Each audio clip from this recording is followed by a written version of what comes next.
देविका जी तो आपकी पत्नी थी जिनकी मौत को 9 महीने नहीं हुए, और आप अपनी बॉस से शादी कर रहे हो।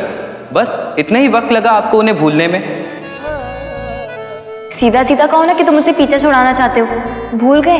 पूरे 7 वचन दिए तुमने मुझे, और 7 जन्मों का साथ है हमारा। इतनी आसानी से तुम्हारा पीछा नहीं छोड़ूंगी, समझे?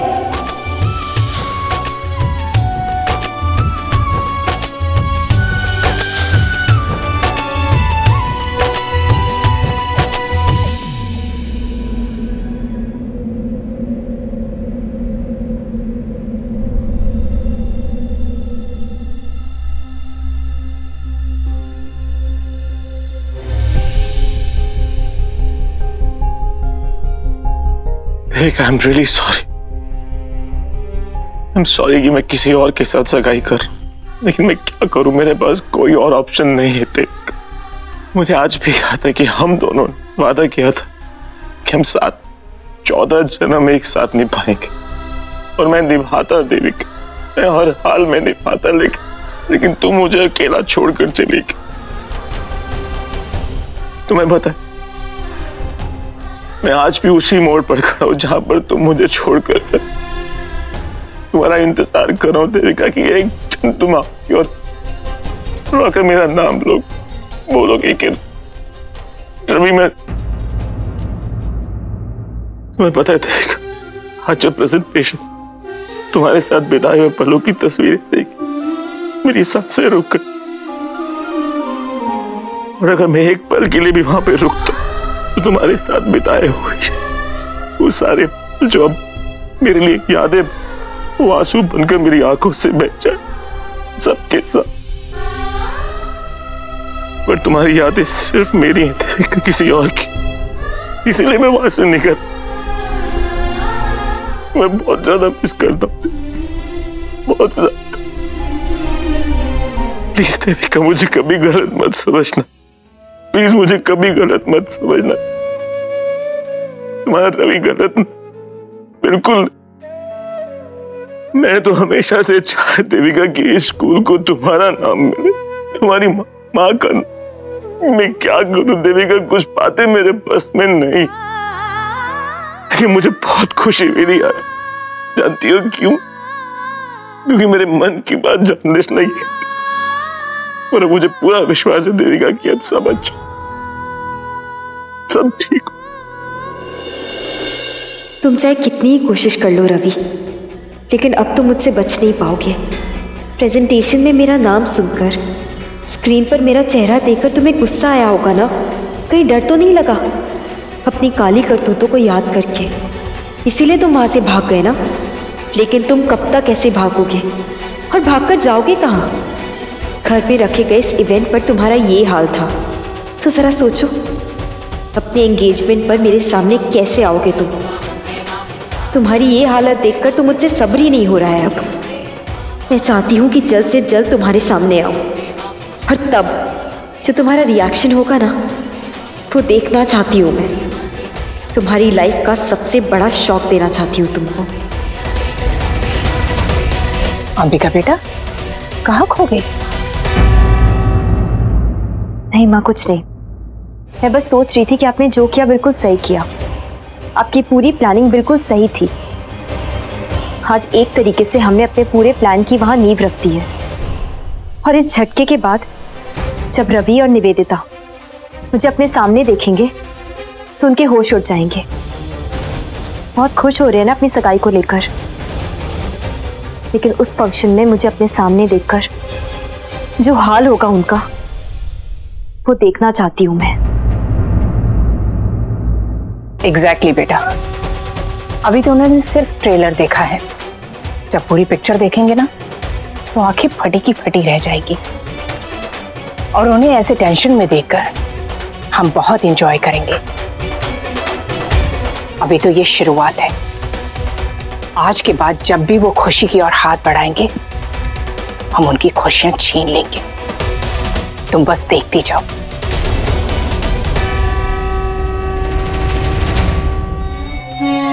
मैडम, आप ये कह रही हैं कि ये जमीन आपकी है, लेकिन जहां तक हमें पता चला है कि ये जमीन मिस्टर रवि गरेवाल की पत्नी देविका गरेवाल के नाम पर है।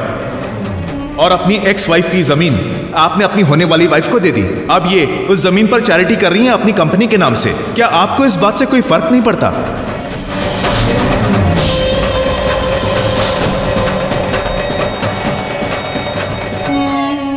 निवी जी, सॉरी टू डिस्टर्ब यू। मैं सोच रही थी कि खाना लग गया तो आप भी खा लेना। अगर आप थकी हुई हैं तो मैं आपके कमरे में भिजवा देती हूँ। नहीं, इसकी कोई जरूरत नहीं है, मुझे भूख नहीं है। हाँ, मैं समझ सकती हूँ, जो कुछ भी आज प्रेस कॉन्फ्रेंस में हुआ उसका बहुत बड़ा झटका लगा है ना आपको। पर इसका मतलब ये तो नहीं है कि आप खाने पे गुस्सा उतारे। खाना तो खा लीजिए ना। हाँ, झटका तो लगा है मुझे, लेकिन मुझे ये समझ में नहीं आ रहा है कि जो कुछ भी हुआ वो हुआ कैसे। आज तो कुछ भी गलत होने का चांस नहीं था। ये जरूर किसी की चाल है। इस घर में ही ऐसा कोई है जिसने मुझे नीचा दिखाने के लिए ये सब किया है। पर मैंने ऐसा कुछ नहीं किया। तुम ऐसा कुछ कर भी नहीं सकती। ये सब सोचने के लिए दिमाग चाहिए जो तुम्हारे पास नहीं है श्वेता। तुमने नहीं किया पर किसी ने तो किया है ये सब। पर कौन? प्रेस कॉन्फ्रेंस में तो सिर्फ मीडिया वाले और घर के लोग मौजूद थे, और मीडिया वाले तो मेरे कंट्रोल में थे। तो फिर कौन कर सकता है ये सब?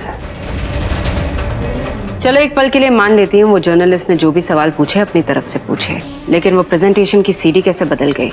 ये काम तो किसी अंदर वाले का ही होगा जिसको पता था कि सीडी कहाँ रखी गई है।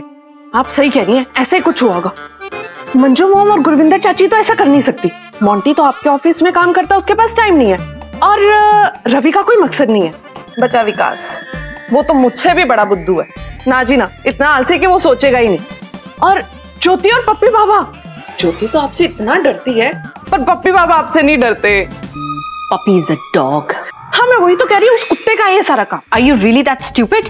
पप्पी सीडीज चेंज करेगा, स्लाइड्स पुट अप करेगा, रवि और देविका की फोटोग्राफ प्रोजेक्टर पे लगाएगा। दिमाग कहाँ है तुम्हारा? टफा हो तुम, सच में एकदम टफा। और कोई काम है तुम्हारे पास वैसे भी? छुप छुप के लोगों की बात सुनने के अलावा कोई सवाल पूछो उसका तो जवाब होता नहीं तुम्हारे पास। तुम्हारी स्टूपिडिटी से मैं थक चुकी हूँ। दूरी रहा करो तुम मुझसे। Shut up, don't irritate me, और पीछा मत करो मेरा। इडियट। मैं इडियट? मैं? इसको ये नहीं पता कि श्वेता कितनी शातिर है, सब कुछ पता लगा लेगी। पर पता कैसे लगाऊंगी? कुछ तो अजीब हुआ होगा उस प्रेस कॉन्फ्रेंस में।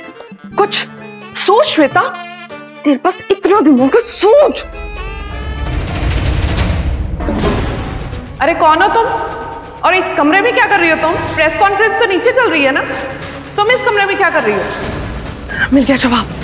ये उस पक्का उस प्रेस रिपोर्टर का काम है जो नीवी और रवि के कमरे में थी।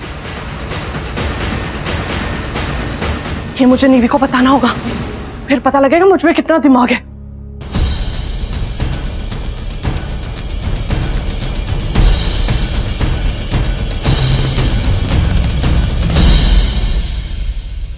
हाय रब्बा, हाय रब्बा, हाँ, जो प्रेस वालों के सामने हुआ है ना, मेरा तो दिमाग ही सुन्न हो गया है।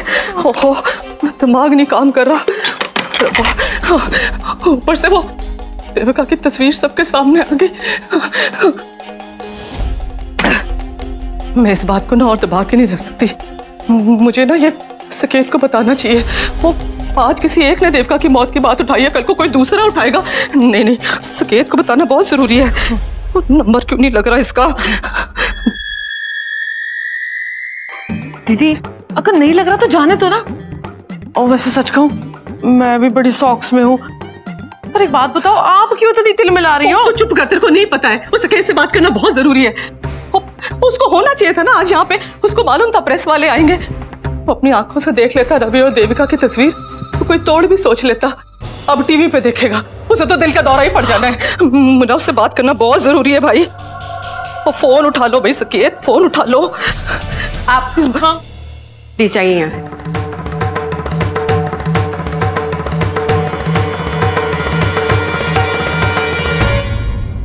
क्या हुआ?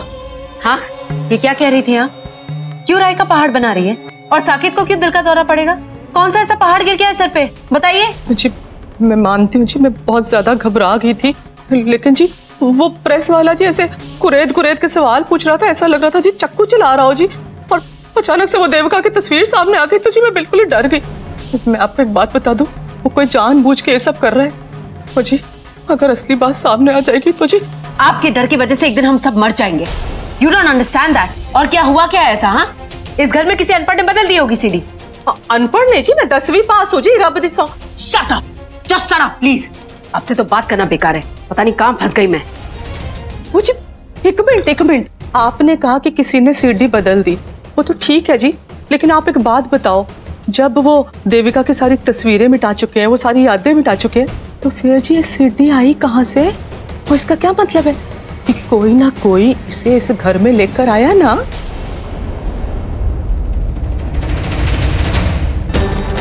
Will you just shut up? क्या चाहती हैं आप? बताइए क्या चाहती हैं, कि मैं डर जाऊं, टेंशन ले लूं, अपना मूड खराब कर दूं? Tell me what you want. एक तो ऑलरेडी इतना सब कुछ गलत हो चुका है इस घर में, ऊपर से आप जले पर नमक छिड़क रही हैं। आपको बस सिर्फ और सिर्फ अपने स्टूपिड डर की पड़ी हुई है। आपने एक बार भी ये सोचा कि आज मेरी सगाई है, कितना बड़ा दिन है ये मेरे लिए? एक सास की हैसियत से आपका क्या फर्ज बनता है? बताइए मुझे कि मेरा मूड अच्छा रहे, मैं खुश रहूं। लेकिन नहीं, सेल्फिश है आप, यू आर टोटली सेल्फिश। ये मेरी बदकिस्मती है कि मेरे नसीब में ऐसी सास लिखी है, लालची कहेंगी, जिसने अपनी बहू को भी मरवा डाला अपनी लालच। देखो जी, मतलब शांत हो जाओ जी, शांत हो जाओ, बहुत बड़ा वाला सॉरी है जी। अब क्यों शांत हो जाऊं? एक बात मैं आपको अच्छी तरह से बता देती हूँ, बहुत हिम्मत रखती हूँ मैंने जो कुछ भी किया है ना रवि को पाने के लिए किया है, and I don't care about anybody. अगर कोई भी मेरे रास्ते के बीच में आए या किसी ने भी मुझे चैलेंज करने की कोशिश की ना, तो मैं उसे छोड़ूंगी नहीं, मार डालूंगी मैं उसे। I will kill that person. आज गड़बड़ तो हुई है और मुझे शक है कि सब कुछ देविका की चाची रेखा ने किया है। अगर ये सब कुछ उन्होंने किया है ना, तो इस एंगेजमेंट के बाद मैं उनसे निपट लूंगी। लेकिन आपका क्या करूं मैं? क्यों आप मुझे इतना टेंशन देती हैं? क्यों मुझे नर्वस करने पर तुली हुई है? Tell me why, answer me. क्या आंसर? एक बात ध्यान से समझ लीजिए आप, और कान खोलकर सुन लीजिए। देविका इज डेड, मर चुकी है वो। Is that clear? एक बार ये एंगेजमेंट हो जाने दीजिए, उसके बाद उस रेखा का क्या करना है वो तो मैं देख लूंगी। लेकिन तब तक मुझे देविका का जिक्र तक नहीं चाहिए इस घर में। Do you understand that? Yes और नो? यस।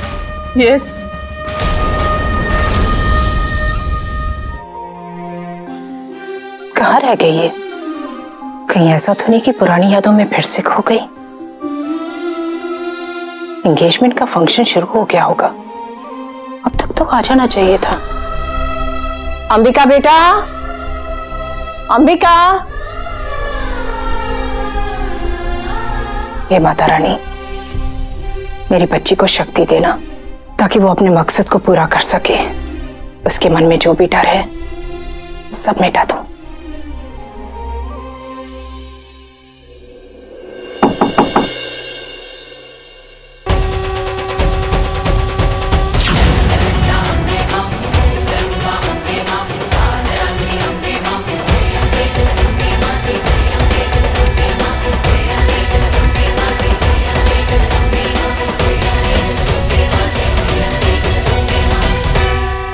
बहुत खूबसूरत लग रही हो आज। Thank you mom. देखना रवि तुम्हें देखकर बहुत इंप्रेस होगा, उसके तो होश उड़ जाएंगे। ऐसा कुछ नहीं होगा माँ, क्योंकि अगर रवि को कुछ इम्प्रेस करता है तो वो सिर्फ दौलत, शोहरत, पैसा, वो सिर्फ पैसों का दीवाना है बस। तो प्रॉब्लम क्या है बेटा? तुम्हारे पास खूबसूरती है और दौलत भी। रवि देखना खुद ब खुद तुम्हारी तरफ खिंचा चला आएगा। हमारा प्लान एकदम परफेक्ट है और उसका रिजल्ट भी परफेक्ट ही होगा। बस तुम अपना आत्मविश्वास बढ़ाए रखो। माँ, मैं बाहर से चाहे कितना भी कॉन्फिडेंट लगूं, लेकिन अंदर से बहुत नर्वस हूँ, मैं ही जानती हूँ। पता नहीं ऐसा क्या है मेरे अंदर जो अभी भी मुझे कमजोर बना रहा है। शायद इसलिए आज इतने दिनों बाद मैं रवि से मिलने वाली हूँ। पता नहीं उसको फेस कैसे कर पाऊंगी मैं। माँ, डरती हूँ मैं कि कहीं मेरे अंदर की इमोशंस बाहर ना आ जाए, मैं उससे कुछ कह ना दूं। पता नहीं अपने आप को शांत कैसे रख पाऊंगी। बस मैं चाहती हूँ सब कुछ अच्छे से हो जाए। बहुत नर्वस हो रही हूँ। पता नहीं रवि की सगाई किसी और से होते हुए देख भी पाऊंगी या नहीं। कुछ समझ नहीं आ रहा मुझे। बेटा, अपने अंदर की शक्तियों को जगाओगी नहीं तो ये लड़ाई कैसे लड़ पाओगी? देखो बेटा, ये एंगेजमेंट का मौका हमारे पास चलकर आया है ताकि हम रवि को झटका दे सके। जरा सोचो सोचो, वो एंगेजमेंट की खुशियां मना रहा होगा और अचानक तुम्हारा चेहरा देखकर उसके होशो आवाज उड़ जाएंगे, उसके चेहरे का रंग उड़ जाएगा। उस वक्त तुम नहीं, वो डरेगा। मुसीबत तुम्हारी नहीं उसकी होगी, और तुम्हारा चेहरा उसे बार बार वही याद दिलाएगा कि ऊंचा उठने के लिए वो कितना नीचे गिर चुका है। और इस सब के लिए वो बिल्कुल भी तैयार नहीं होगा, लेकिन अपना प्रतिशोध लेने के लिए तुमने इसकी 9 महीने तैयारी की है। अब ऐसी मोड़ पर आकर तुम्हारे कदम डगमगा नहीं सकते, क्योंकि तुम्हारी कोशिश के साथ तुम्हारी मां का विश्वास जुड़ा हुआ है। और मैं उस विश्वास को अब टूटने नहीं दूंगी। माँ बिल्कुल चिंता मत कीजिए, अब मैं बिल्कुल तैयार हूँ। अब चाहे कुछ भी हो जाए, अपने मकसद से पीछे नहीं हटूंगी। चले? मुझे तुमसे यही उम्मीद थी।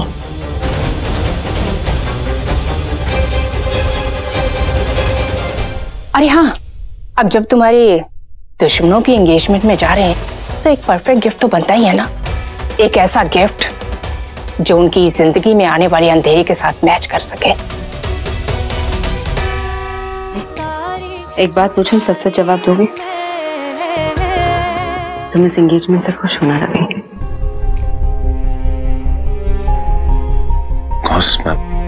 मैं खुश हूँ। हमारे बीच में जो डील हुई थी उसमें तुमने अपने हिस्से का वादा पूरा किया, और अब मेरा फर्ज बनता है कि मैं अपना भी वादा पूरा करूं। और तुमने देविका की जमीन पर स्कूल बनाने का ऐलान किया है, तो मेरा भी फर्ज बनता है कि मैं अपना वादा पूरा करूं तुमसे एंगेजमेंट करके।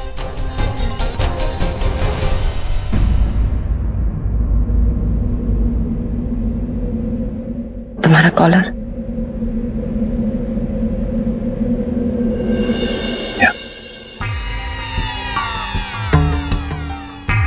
अच्छा, तो इस रिश्ते के बस इतने ही मायने हैं तुम्हारे लिए? ये सिर्फ एक डील है और कुछ भी नहीं? एक्चुअली मेरा मतलब ये नहीं था। तो फिर क्या मतलब था तुम्हारा? बताओ ना मुझे। एक्चुअली मिस लुथरा, और भी बहुत सारी बातें हैं। तुमने इतना कुछ किया मेरे लिए, मेरे परिवार के लिए। देविका के हादसे के बाद तुमने मेरे परिवार का ख्याल रखा, और हमारा घर जलने के बाद तुमने अपने घर में हमें सहारा दिया, और आज भी तुम बहुत कुछ करते रहती हो। और तुम देविका का सपना पूरा करने में मेरी हेल्प कर रही हो, तो मेरा भी फर्ज बनता है कि तुम मेरी हर विश पूरी करो, मुझसे सगाई करके।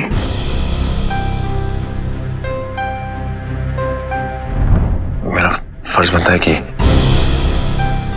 मैं तुम्हें थैंक यू कहूं मेरे अपनों में शामिल होने के लिए।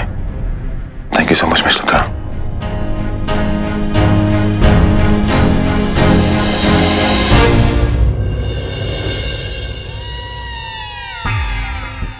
अच्छा ठीक है, चलो अब इतना तो बता दो कि मैं तुम्हें कितनी अपनी लगती हूँ रवि? कितना अपनापन महसूस करते हो तुम मेरे लिए?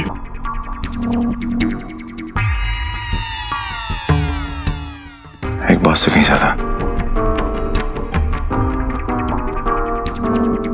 क्या कर रहे हो रवि? एक्चुअली मुझे कॉल करना है, मैं अभी आया। जल्दी आना, मैं तुम्हारा यही इंतजार कर रही हूँ।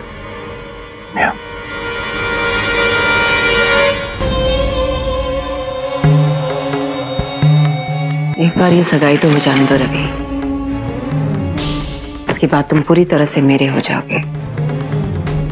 जानती हो ना तुम्हें रिश्तों के क्या मायने हैं तुम्हारे लिए। मुझसे सगाई करने के बाद तुम मुझे छोड़ोगे नहीं, मुझे अपनी जिम्मेदारी समझोगे, हमेशा मेरा साथ निभाओगे। और मैं यही तो चाहती हूँ रवि, तुम और मैं हमेशा हमेशा के लिए एक हो जाए, कोई हमारे बीच में कभी ना आए। नेवर।